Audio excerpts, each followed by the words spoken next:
Hi, I'm Kimberly Gross with Seven Hills Homeless Center. You're watching the Caine Interviews on CAT TV, Fayetteville.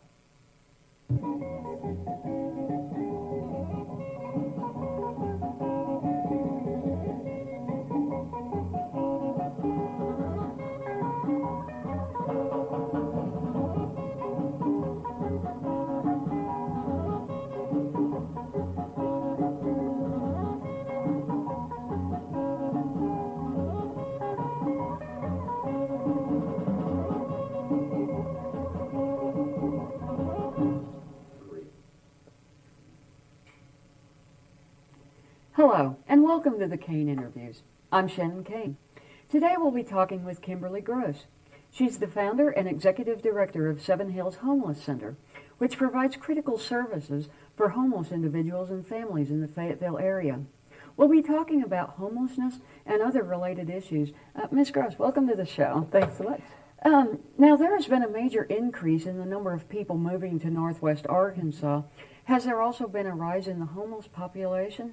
Absolutely. For the last 6 years that we've been tracking the numbers of homeless people accessing services, there's been a definite increase. It's probably approximately as fast as the general population is growing, possibly a little bit higher.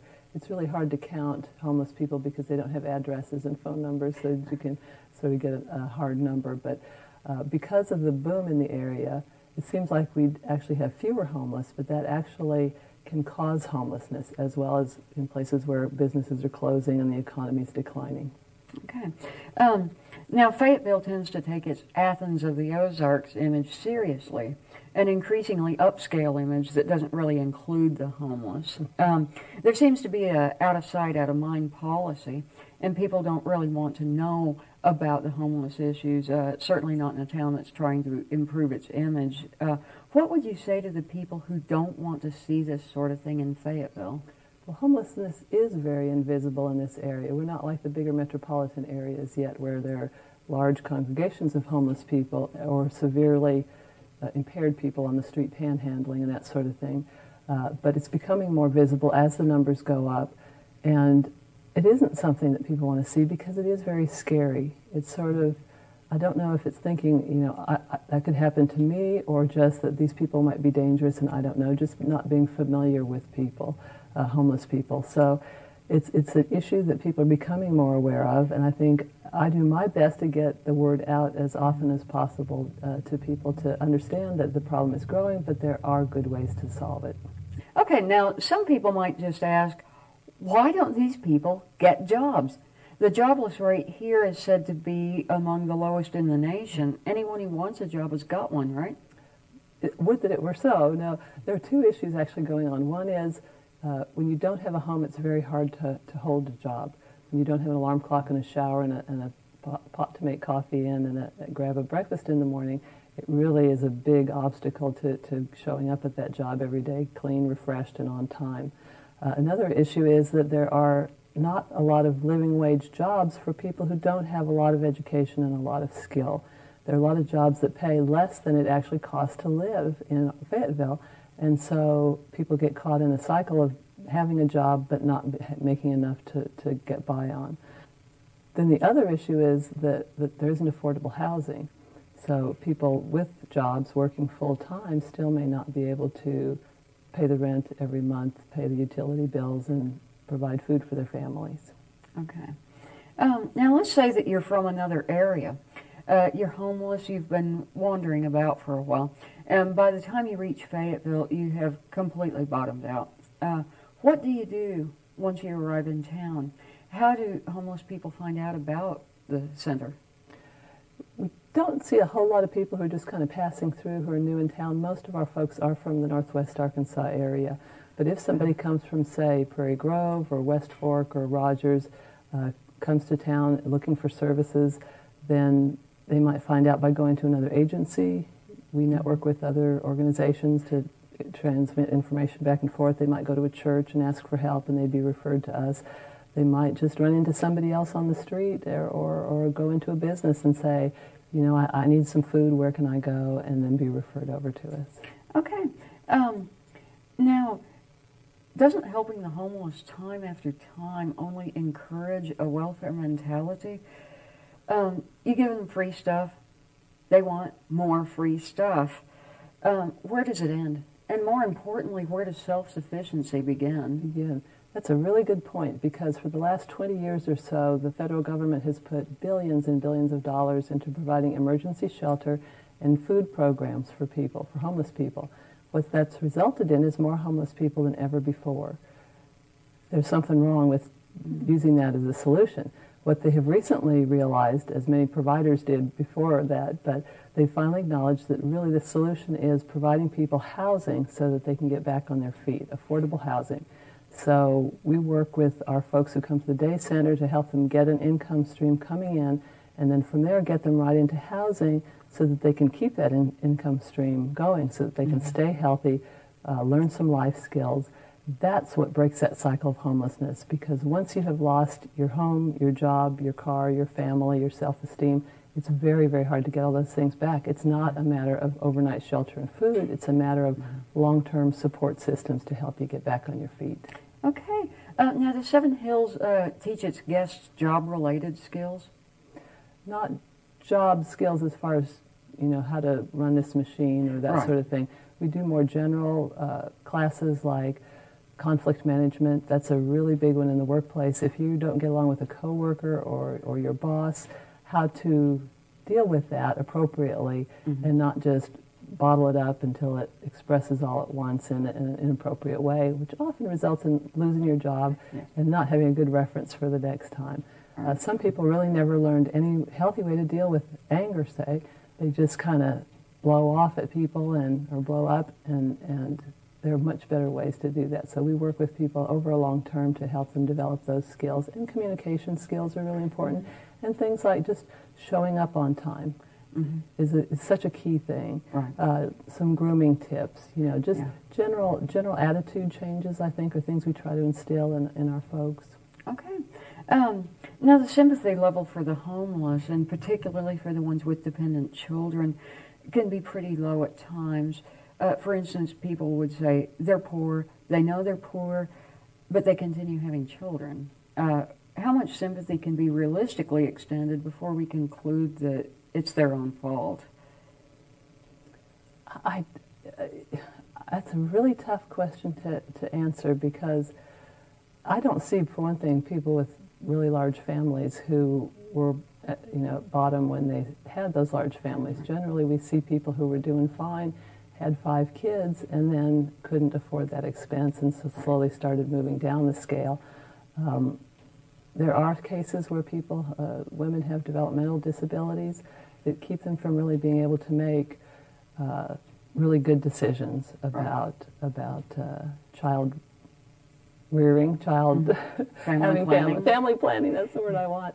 And it's a really big challenge, as well as people with mental illness. So it's a very hard issue, one that affects a lot more than just the mother or the parents, but also the children too. It's really tough.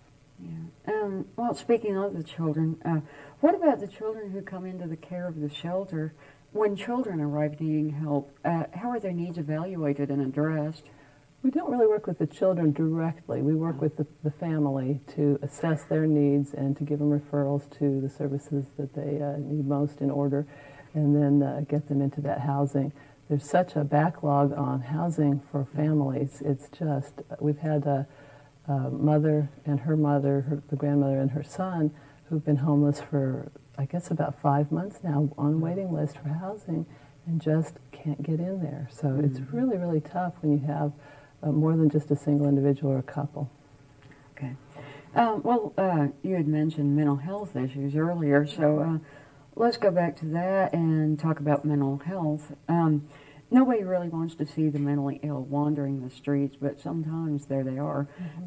What tends to happen to the average mentally ill homeless person in Fayetteville? Where do they go? If they come to Seven Hills, of course, we work with Ozark Guidance very closely. They have a staff person who comes in once a week. We're working on getting some other services on site as well. We help set appointments for people, do crisis assessments, then we provide transportation to get them to Ozark Guidance Center to receive services and bring them back, to help them with prescriptions and all that sort of thing. Okay. Here in Fayetteville, When the center is closed at night, where do the homeless people stay? We did a little survey, as a matter of fact, of our guests, of the day guests, and found that most of them were just staying outside, either in tents or just sleeping bags. I think the next highest number was in cars. Several people were staying with friends. One in a motel, probably that person had worked that day and had a little money to use to get a room of his or her own. It was wonderful. Some people are staying at the shelters if they haven't used up the time that the emergency shelters can allow.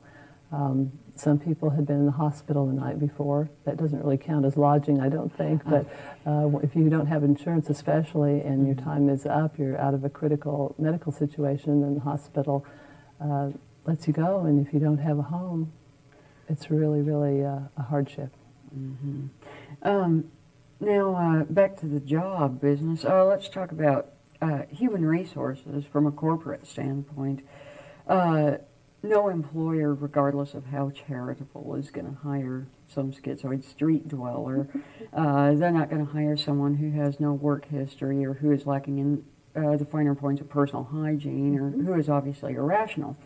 Of course, not all the homeless fall into these categories, but on the whole, what is the hope of employment here in the Fayetteville area for those individuals who are just temporarily down on their luck? For people who are temporarily, not the schizoid street dwellers you referred to, although there is hope for those folks with appropriate medication and counseling and stuff to get them to an employable position. But for the folks who are temporarily sort of between jobs, we work with Arkansas Rehabilitation Services to provide some job training, actual job skill training for people. There's a sheltered workshop around the corner from where we are that takes people with disabilities, helps them develop job skills, and moves them into permanent jobs. That's a wonderful resource for our folks. Other people may need, a temporary income so they can purchase tools that they might have had before. There's sort of a joke that, that a skilled tradesman, it's not a joke, a funny joke, it's a sad joke, but a skilled tradesman who doesn't have a truck and tools is just a laborer. He might have made $15 last year and he's making $7 an hour this year, because without those tools, it just the skills don't really matter. So it may be a matter of getting persons training. It might be getting them items that they need. It might be getting them stabilized physically or mentally, or getting them through a substance abuse program, which is an essential thing if you're going to keep a job. So we first try to identify the obstacles to the person's getting a good living wage job, address those obstacles, and then work with them to get a placement. Okay. Now, do you experience much opposition to the homeless center? I understand there have been some complaints about the Seven Hills guests standing outside the building, which tends to attract unwanted attention to the homeless issue. And some sectors of the public don't like it, and some business persons also aren't crazy about it either. And I've heard people say if the homeless are able-bodied enough to hang around chatting and smoking cigarettes outside the building, they should be working. What do you say to that? Well, for one thing, a lot of those people are working, and they may have just gotten off work. They may be waiting to go to work if they're working a later shift. They may not work that particular day, but have worked other days. About half our folks work at least part-time, maybe just day labor, but maybe regular jobs as well. So just because somebody's standing at a homeless shelter doesn't mean they're not working. Another thing I would say is it's so hard to tell what a person's level of functioning is from a distance. And somebody who can stand up and have a conversation with another person, or perhaps with an imaginary person even sometimes, probably isn't going to be able to hold a job right now. So they may be working with our case managers to kind of get to where they can hold that job. But I really invite people who are uncomfortable with seeing those folks, as hard as it is, and it was for me before I started working with homeless people, I was afraid too, but to come in and talk to some of our folks and hear their stories and find out why it is that they're at a homeless shelter, because there's a lot more to it than you would think just looking at it from the outside. Right. Okay. Can you tell us a little bit about the history of Seven Hills Homeless Center? I sure can. We're about 3.5 years old. We opened in December of 2000, and the first day it was myself and a volunteer and one homeless guy who was lost. We had one building that we had just enough money to pay the first and last month's rent and utilities on. It was sort of like being very, very low income because we didn't know where the next month's rent was going to come. And the doors opened and people started flooding in, both people from the community with donations of all the items that we needed. It was a pretty empty building then, Shannon, and I think you've seen how full it is now, with, to the rafters almost, or 20 inches from the rafters, fire code. And we have gone from that one homeless person to serving over 300 people, different men, women, and children each month, over 1,800 different individuals last year. Some days our numbers hit as high as 90 if the weather is bad. We have a staff of 10, some full-time, some part-time, several dozen volunteers who come in regularly.